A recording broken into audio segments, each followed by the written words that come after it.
Vérissure, le numéro 1 des alarmes en France. Rendez-vous sur vérissure.fr pour votre demande de devis gratuit. Vérissure présente. Sud Radio, le numérique pour tous, Vanessa Pérez. Bonjour et bienvenue dans le numérique pour tous. Et aujourd'hui une émission spéciale innovation inédite dans le cadre des Jeux Olympiques et Paralympiques Paris 2024. Aujourd'hui avec nos invités, nous allons vous faire rentrer en avant-première dans les coulisses des Jeux et vous faire découvrir quelles seront les innovations qui seront mises à votre service, mais aussi celui des athlètes et des médias pour que vous ayez les plus belles images à partager sur les réseaux. Le numérique pour tous, spécial innovation et Jeux Olympiques et Paralympiques 2024. C'est parti et c'est sur Sud Radio. Sud Radio, le numérique pour tous, Vanessa Pérez. Et pour commencer cette émission, nous avons le plaisir d'accueillir Pierre-Louis de Guilbon. Pierre-Louis, bonjour. Vous êtes directeur général d'Orange Events, une filiale qu'on ne connaît pas forcément, mais vous allez nous présenter. Et vous travaillez notamment sur la participation de Orange sur les Jeux Olympiques et Paralympiques depuis maintenant plusieurs années. Alors, Pierre-Louis, j'ai envie de vous dire, sans un acteur comme Orange, il n'y a pas de spectacle auprès de 4 milliards de spectateurs. Expliquez-nous pourquoi. Oui, bonjour Vanessa. Alors effectivement, vous ne connaissez pas forcément Orange Events, mais si vous êtes un petit peu curieux, parce qu'on fait le Tour de France, on a fait 25 Tours de France déjà, vous verrez les camions d'Orange Events pour les diffusions des chaînes de télévision auprès de France Télévisions par exemple. Donc effectivement, ça commence par le fait qu'on a une très longue histoire dans le sport, qui a commencé, je dirais, en 1992, avec Albertville, les Jeux Olympiques d'hiver, c'était français comme à l'époque. Depuis, on a fait 25 Tours de France, on a fait la Coupe du Monde de rugby l'année dernière, on a fait la Coupe du Monde de ski à Courchevel-Méribel en 2023 aussi, et là on se prépare. Alors il y a le Tour de France qui a démarré, là, l'édition 2024, et on se prépare activement sur les Jeux Olympiques. Alors les Jeux Olympiques, donc on est l'acteur unique, où à Tokyo, les derniers Jeux Olympiques d'été, il y avait 5 opérateurs, on est les seuls opérateurs pour fournir l'ensemble des prestations télécom et services au grand public, aux médias. C'est quand même, en termes de complexité, c'est inouï, c'est l'équivalent de 32 Coupes du Monde de foot simultanées, ou 32 euros, c'est l'euro en ce moment en simultané. Et puis on connecte 120 sites partout en Ile-de-France, en province, ou même jusqu'à Tahiti pour le surf, des sites de compétition ou des sites de non-compétition. Alors expliquez-nous très concrètement ces services que vous permettez qui facilitent, on va dire, l'accès aux images et pourquoi la data est si importante justement dans ces Jeux Olympiques. Alors déjà, je vais commencer pour les spectateurs ou les téléspectateurs pour le grand public. Alors déjà, les spectateurs vont arriver, ils auront un billet. Le contrôle des billets se fait avec Orange. Toute la connectivité pour les professionnels, les entreprises ou le grand public, Internet va se faire avec Orange. On va renforcer notre couverture 5G. Rien que sur la cérémonie d'ouverture sur la scène, on a commencé à installer, on est en phase de finalisation 20 moyens mobiles temporaires pour qu'en fait tous les clients Orange ou les clients en roaming dans le réseau Orange puissent avoir accès à cette connectivité 5G et faire l'usage de leur smartphone le mieux possible. Parce que pour bien comprendre, Pierre-Louis, c'est-à-dire que les gens vont il y a beaucoup de gens, il va y avoir un afflux de personnes, donc il va y avoir beaucoup de transferts d'images sur les réseaux sociaux, sur la téléphonie, donc c'est beaucoup de data, et il faut que les tuyaux soient adaptés à tout ce passage d'informations, c'est ça C'est énorme, on va exploser tous les records au niveau du grand public, je ne sais pas vous donner des chiffres, mais il y aura, il y a 15 millions de spectateurs qui vont venir. En même temps, sur la cérémonie d'ouverture, il y aura entre 300 et 500 000 spectateurs, donc effectivement, on va exploser tous les records. Mais on fournit tous les moyens pour le grand public, mais pour tous les autres entreprises qui sont partenaires aussi des Jeux Olympiques. Et puis aussi pour les professionnels qui sont le Paris 2024, qui sont le Comité international olympique, etc. Donc fournit toute la connectivité pour eux. Et peut-être pour revenir sur la question d'avant, parce que je pense que c'est important aussi, on va installer la 5G privée. Cérémonie d'ouverture sur la scène, vous aurez des images immersives à couper le souffle parce qu'on aura des caméras embarquées sur les bateaux. On aura des caméras aussi embarquées sur les bateaux à Marseille. Vous aurez imaginé là sur les kitesurfers, ils ont sur leur casque une caméra qui va vous donner pour les téléspectateurs, les 4 milliards de téléspectateurs, des images à couper le souffle embarqués sur les bateaux qui vont aller très vite à Marseille. Pierre-Louis, j'ai déjà envie d'y être, mais dites-nous aussi, pour nous faire rêver, les services que vous allez proposer aux athlètes, justement. Alors pour les athlètes, on va livrer 16 000 précisément terminaux Samsung et équipés de cartes SIM Orange, et ils auront effectivement toutes les facilités de connectivité pour pouvoir faire l'usage dont ils ont besoin, téléphoner ou envoyer des messages, leurs photos à leurs familles qui seront restées dans leur pays.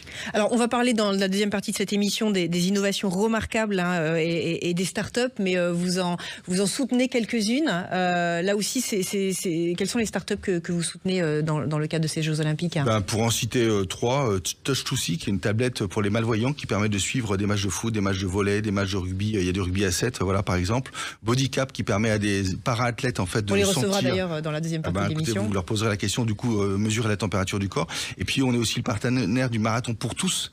Il y aura un marathon pour nous tous connectés aussi, qui permettra, peut-être, j'espère, 1 million de personnes dans le monde à pratiquer le marathon pour tous en se connectant à distance. Alors, j'ai envie que vous nous fassiez un peu rentrer dans les coulisses, parce que j'imagine qu'un événement de ce type-là, ça se prépare pas en un an. Il faut un petit peu de temps de préparation. Depuis quand vous y êtes et quelles sont les équipes en fait qui travaillent chez Orange Events sur la préparation d'un spectacle comme ça international? Alors on travaille depuis, on va dire, plus de 4 ans en fait. On avait déjà des gens qui sont allés à Tokyo pour voir comment ça se passait. Il y a 1000 sur le terrain, ingénieurs, techniciens, managers, techniciens qui sont vraiment présents. Sans eux, il n'y aurait pas de Jeux Olympiques, pour être très, très honnête. Et en back-office, vous avez aussi des centaines de techniciens, d'ingénieurs qui vont faire la supervision, l'exploitation, etc.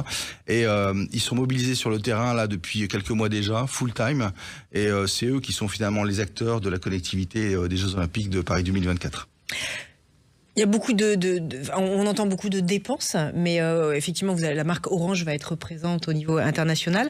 C'est quoi la rentabilité ou le modèle économique, on va dire, quand on est partenaire officiel des Jeux Olympiques pour une marque comme Orange? Alors, je ne donnerai pas de chiffres, mais effectivement, c'est la marque qui est exposée, la preuve technologique, parce que finalement, on va montrer tout ce qu'on sait faire chez Orange, ou pratiquement tout.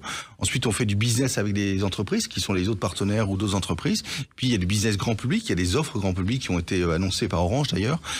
Des offres pour les roamers qui seront dans le réseau d'Orange, là le passage gratuit de 4G en 5G qui va permettre aussi de faire la promotion du réseau 5G d'Orange.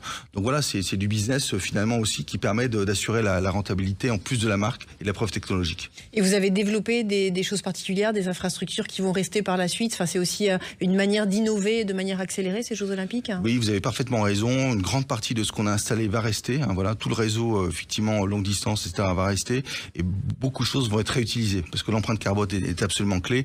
Par rapport aux Jeux de Tokyo, on va plus que diviser par 2 en fait l'empreinte carbone des Jeux de Paris 2024 dans la partie télécom. Alors vous avez anticipé ma question, Pierre-Louis, mais j'allais vous demander, parce qu'effectivement on parle beaucoup de data et de transfert d'informations. Est-ce que c'est bien raisonnable en termes d'impact carbone? Parce que là ça va consommer quand même beaucoup. Écoutez, c'est quand même une fête, c'est la fête du sport et en même temps on est très raisonnable parce que justement on fait très attention à ça. Comme je disais, on va laisser beaucoup de choses. On va démonter à peu près 25% de ce qu'on a installé seulement et dans le 25%, y compris les câbles, on va la réutiliser derrière. Donc on est extrêmement précautionneux. Puis ça se joue au quotidien. Quand on envoie des conteneurs à Tahiti, on l'envoie en bateau. Nos techniciens, nos ingénieurs, ils circulent en vélo électrique. Donc on fait très attention à tout. Donc nous on considère que c'est vraiment l'optimum entre le plaisir et la dépense carbone. Il y a un sujet qu'on n'a pas encore abordé, c'est la question de la cybersécurité, même s'il y a des partenaires qui sont dédiés à cette dimension-là. Donc la question n'est pas de vous demander si vous êtes confiant, mais plutôt de savoir quels seraient les scénarios les plus fous à gérer en termes de menaces cyber. Alors la question n'est pas de savoir s'il y aura des attaques ou pas. Il y aura des attaques massives, on le sait déjà, ça a d'ailleurs déjà commencé. Donc, effectivement, nous on n'est pas partenaire de la cybersécurité, on travaille beaucoup avec eux, c'est Cisco et Atos.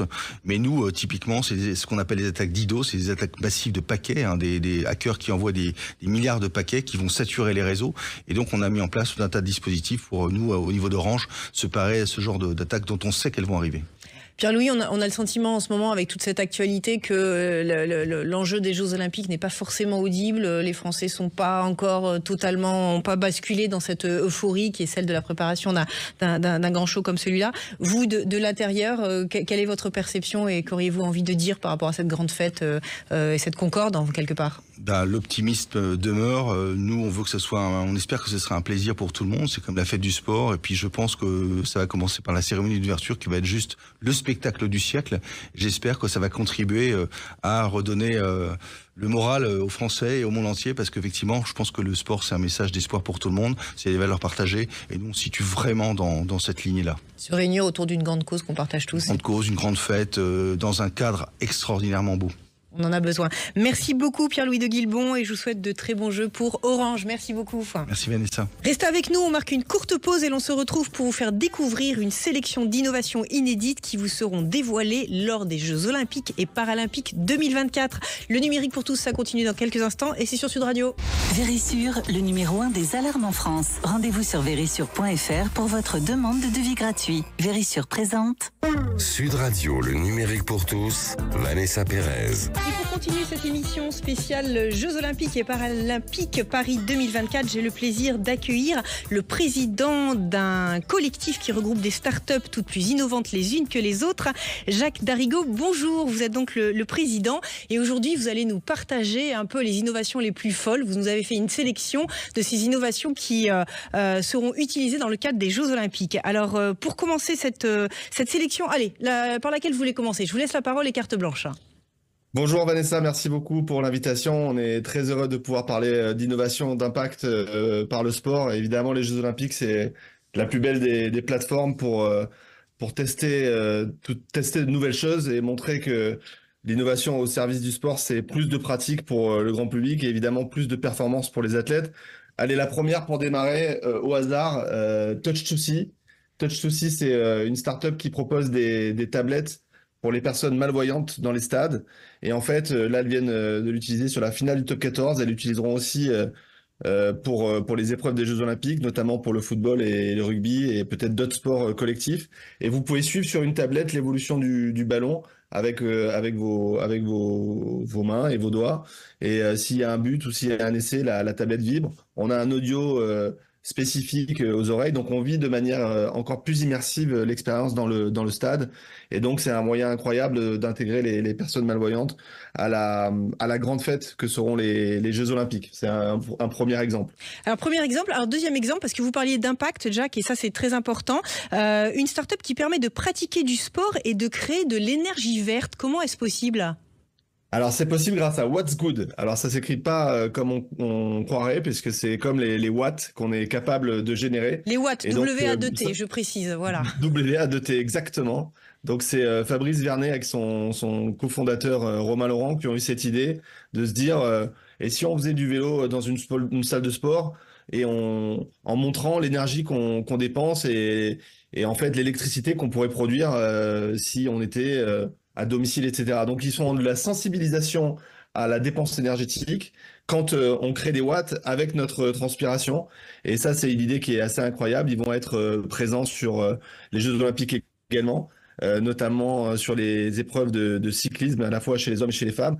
Donc, finalement, on fait du sport, mais on comprend un petit peu mieux les gestes du quotidien, c'est-à-dire peut-être qu'au bout d'une heure de vélo, on aura compris que si on avait laissé sa télé éteinte plutôt que de la laisser en veille, on aurait pu économiser un certain nombre de watts. C'est quoi l'équivalent de prendre un ascenseur? C'est peut-être 25 minutes de vélo à forte intensité. Et donc, c'est vraiment une sensibilisation à la compréhension des dépenses énergétiques du quotidien. Ah, ça, c'est fort utile. Alors, on va parler aussi aux sportifs du dimanche, avec tout le respect que je peux avoir pour eux, ou du samedi aussi. Ceux qui veulent avoir des données d'entraînement et voir leur performance, vous leur conseillez d'utiliser quelle start-up ? Alors, je leur conseille Nolio. Nolio, c'est une start-up grenobloise. Donc, on a des start-up dans le collectif Sportec dans toute la France et c'est vraiment tous les territoires qui s'expriment. Ils ont développé un outil en fait en ligne destiné aux entraîneurs de sport d'endurance. Au début, c'était plutôt pour la course à pied. Et puis, très rapidement, ils ont séduit la Fédération française d'aviron. Et aujourd'hui, ils travaillent pour les athlètes de l'aviron, pour les JO 2024. Donc, en gros, toutes les équipes de France peuvent utiliser Nolio pour accompagner les athlètes dans leur entraînement. Et c'est exactement la même chose pour le cyclisme sur piste. Donc on voit qu'il y a de plus en plus de startups qui viennent un petit peu s'intégrer dans la vie du sportif de haut niveau grâce à ces sessions d'entraînement virtuelles finalement qui leur permettent de progresser tous les jours. Jacques, j'imagine que vu le nombre de startups qui se développent dans plein de domaines aujourd'hui, si on est amateur de nouvelles technologies et de sport, on peut trouver un emploi, l'emploi de ses rêves. C'est possible ? Oui, là, ce matin, il y avait encore une entreprise de chez nous qui s'appelle Circle, qui fait notamment des baskets pour courir quasiment 100% écolo, on va dire. Donc, c'est une société qui se fait connaître sur l'émission de M6 qui veut être mon associé. Ils ont proposé tout un tas de jobs ce matin, mais il y a aussi parfois des aventures entrepreneuriales qu'on peut faire à n'importe quel moment de sa carrière. Je prends l'exemple de Manon Renaudot, qui a créé une boîte qui s'appelle Second Relais, toujours dans cette idée un petit peu de sport un peu plus durable et qui cherche un associé. Donc en fait, finalement, on se voit qu'à la Sportec, il y a des jobs pour démarrer sa carrière, mais il y a parfois aussi des reconversions pour des personnes qui se disent « et si je faisais un métier qui a plus de sens, qui m'apporte de la satisfaction au quotidien ?» Parce que quand je me lève le matin et que je sais que je peux participer à la construction d'une nation sportive, participer à la construction d'une nation plus innovante, et ben forcément, ça donne envie de postuler à tous ces emplois proposés par les startups de la Sportec. Jacques, 30 secondes pour conclure. Les Jeux Olympiques 2024, j'imagine que vous y serez. Est-ce que vous avez un message? Est-ce que vous en attendez quoi? Non, moi j'en attends en fait un tremplin. Les Jeux Olympiques et Paralympiques qui ont lieu également fin août, c'est un tremplin pour nous. On va pouvoir montrer à la face du monde la qualité de l'innovation française. Aujourd'hui, on est la 7e nation au niveau mondial en termes d'investissement. Et on aimerait bien être encore mieux classé, puisqu'on est des compétiteurs, on ne travaille pas dans le sport si on n'aime pas la compétition. Et donc, continuer à progresser, continuer à montrer que le sport, c'est un vecteur d'inclusion sociale, de mixité, de joie de vivre et de meilleure santé, parce qu'évidemment, quand on fait du sport, on va mieux. Donc les JO, c'est un tremplin pour nous. Et on est très heureux d'accueillir cet événement mondial à Paris dans quelques semaines. Merci beaucoup, Jacques Darigo. Je rappelle que vous êtes président de la Sportec. Merci beaucoup, à bientôt. À bientôt. Sud Radio, le numérique pour tous, Vanessa Pérez. Et pour terminer cette émission, on a gardé le plus fou pour la fin, puisque l'on va vous parler d'une pilule remplie d'électronique que les sportifs vont pouvoir avaler pour permettre à leur coach un meilleur contrôle de leurs données et de leurs performances. Et oui, tout ça. Et pour en parler, j'ai le plaisir d'accueillir Sébastien Mousset, président fondateur de Bodycap. Alors Sébastien, on passe un peu dans une nouvelle dimension avec votre système de capsules. Vous pourriez nous expliquer vraiment en quoi ça consiste ? Oui, effectivement, c'est une manière de présenter le sujet. On parle ici d'une capsule électronique qui s'appelle iCelsius, en fait, et qui a la taille d'un médicament. Elle est exclusivement composée d'électronique. Il n'y a absolument aucune substance active à l'intérieur. C'est pas du tout une molécule de quoi que ce soit. C'est vraiment d'électronique. C'est un thermomètre et qui est destiné à être avalé. Il va parcourir l'ensemble du tractus intestinal depuis la bouche jusqu'à la sortie. En fait, il va suivre le bol alimentaire. Ce qui veut dire qu'on va avoir une période de mesure qui va durer 24 à 48 heures. Pendant 24 à 48 heures, on a accès en temps réel à sa donnée de température centrale, comme si on l'avait à l'hôpital ou avec une sonde rectale, une sonde œsophagienne. Donc, on est très clairement sur un produit innovant, ça c'est très clair. Mais par contre, ce concept n'est pas nouveau. En fait, c'est des choses qu'on a commencé à développer dans les années 90-2000 aux États-Unis, notamment à travers la NASA ou l'armée américaine.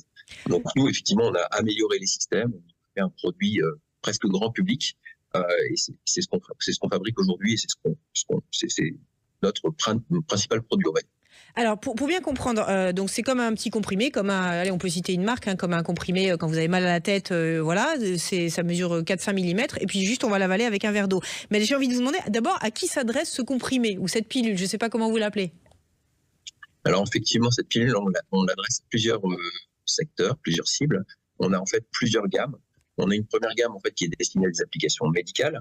Donc les applications médicales en question sont plutôt pour des usages critiques, soit en phase péropératoire, avant, pendant ou après une opération, sur du suivi de retour à domicile chez des patients infectieux. En fait, voilà, donc, toute cette catégorie-là. Et puis on a aussi une deuxième catégorie qui est celle dont on parle aujourd'hui et qui nous intéresse, c'est donc la version non médicale destinée plutôt à des sportifs ou des militaires.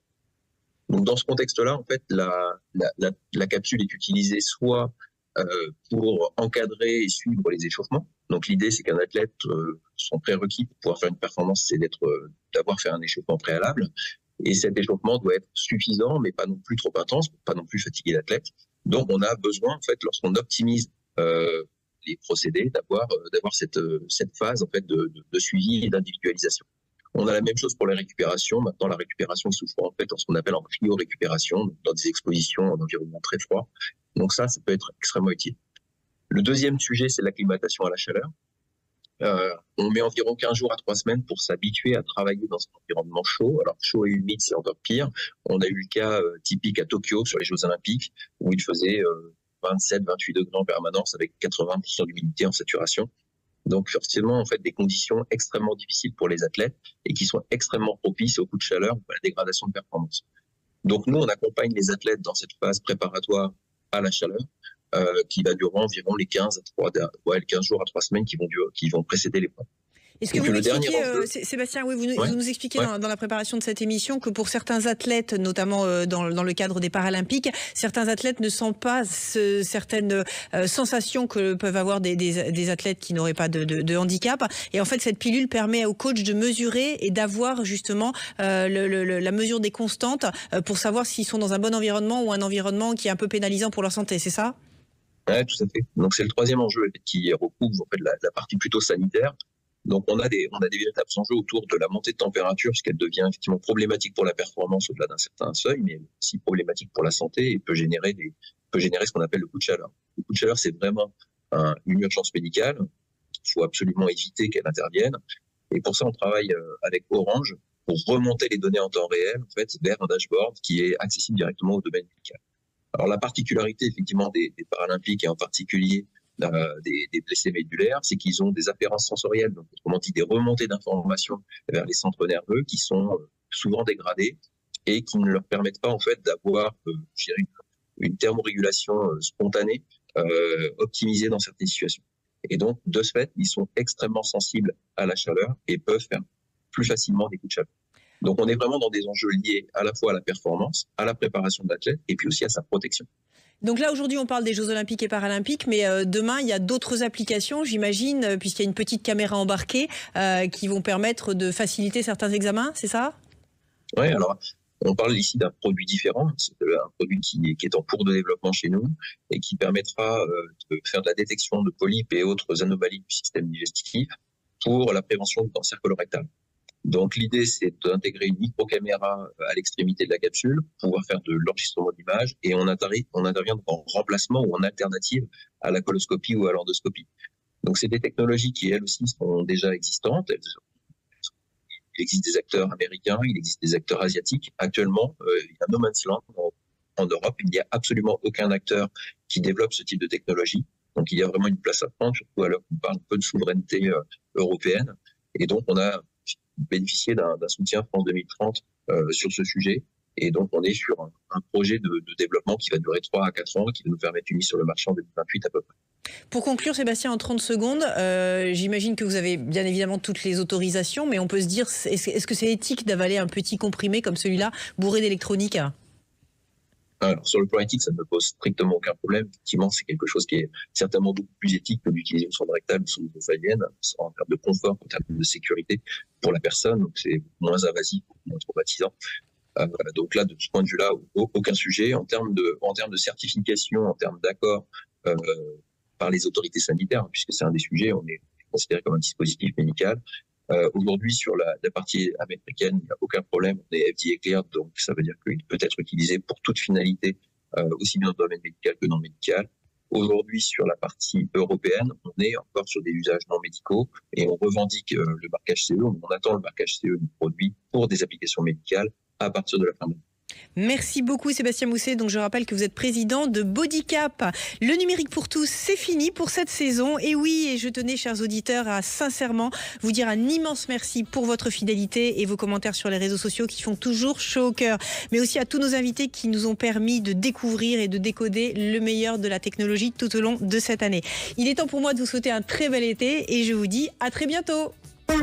Sud Radio, le numérique pour tous, Vanessa Pérez. Avec Vérissure, le numéro 1 des alarmes en France. Rendez-vous sur vérissure.fr pour votre demande de devis gratuit.